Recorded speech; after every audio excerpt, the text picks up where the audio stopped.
যদি আমরা ওপেন করে দেই সার্চ কমিটিটা যে রাজনৈতিক দলগুলো নাম দেখ, তারপরে সেখান থেকে নাম নিয়ে আমরা সার্চ কমিটি গঠন করব। সার্চ কমিটি কাদেরকে ইলেকশন কমিশনার হিসেবে বসাবেন, সেখানেও আমি আবারও ফিরে যাব রাজনৈতিক দলগুলোর কাছে, বিকজ সেখান থেকে নাম আসুক ইলেকশন কমিশন হিসেবে তারা কাদেরকে দেখতে চান। হয় তাহলেও একটি সুষ্ঠু নির্বাচন সম্ভব নয় যদি না সরকার, দল এবং রাজনৈতিক কর্মী যারা আছেন তারা সুষ্ঠু নির্বাচন চান।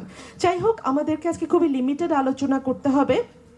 সার্চ কমিটি গঠনের ব্যাপারে আমি এটুকুই বলতে চাই, যেহেতু এই পজিশনগুলোতে, এই সাংবিধানিক পদগুলোতে যখন যেই সরকার ক্ষমতায় আসে, যেই দল ক্ষমতায় আসে, তারা আপ্রাণ চেষ্টা করে তাদের নিজেদের লোকদেরকে পদায়ন করতে।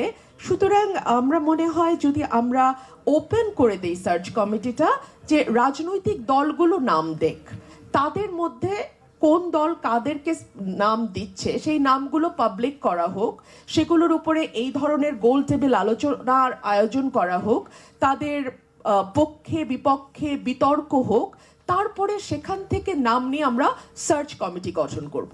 সার্চ কমিটি গঠনের পরে আবারও আসছে যে ইলেকশন কমিশনার কারা হবেন, সার্চ কমিটি কাদেরকে ইলেকশন কমিশনার হিসেবে বসাবেন, সেখানেও আমি আবারও ফিরে যাব রাজনৈতিক দলগুলোর কাছে, বিকজ তারা সবচেয়ে বড় স্টেক হোল্ডার।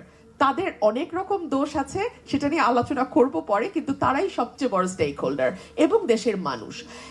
সুতরাং আবারও আমরা ফিরে যাব সেই রাজনৈতিক দলগুলোর কাছে, সেখান থেকে নাম আসুক ইলেকশন কমিশন হিসেবে তারা কাদেরকে দেখতে চান।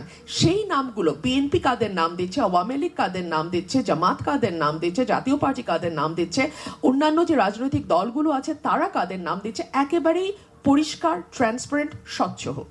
সেই নামগুলোর উপরে আবারও বিতর্ক হবে, আলোচনা হবে, তাদের ব্যাপারে পক্ষে বিপক্ষে মত যাবে, সেখান থেকে ঠিক হবে। সুতরাং আমরা যেন পরিষ্কার বুঝতে পারি যে কিভাবে একটা কমিশন গঠিত হলো।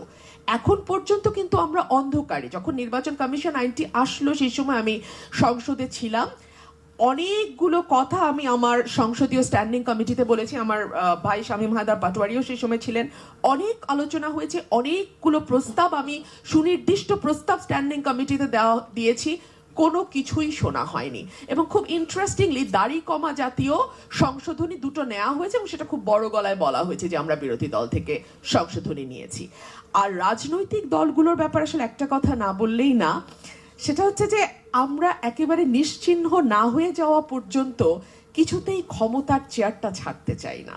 এবং এটা ছাড়তে চাই না বলেই চিফ জাস্টিস থেকে শুরু করে একেবারে ইউএনও পর্যন্ত সব আমার হতে হবে, আমার নিজের হতে হবে, এবং এমন হতে হবে যাতে আমি যা চাই, যেভাবে চাই, যখন চাই, যে প্রক্রিয়ায় চাই, এক্স্যাক্টলি ওইটাই ইমপ্লিমেন্ট করতে হবে। আমি আজকে খুব মাইনিউটলি লক্ষ্য করছিলাম, আমি দেখছিলাম আজকে কিন্তু আওয়ামী লীগের কোনো রিপ্রেজেন্টেটিভ এখানে নাই, কিন্তু গত 1.5 মাস আগেও আওয়ামী লীগ ছাড়া আসলে কিছুই আমরা চোখে দেখি নাই।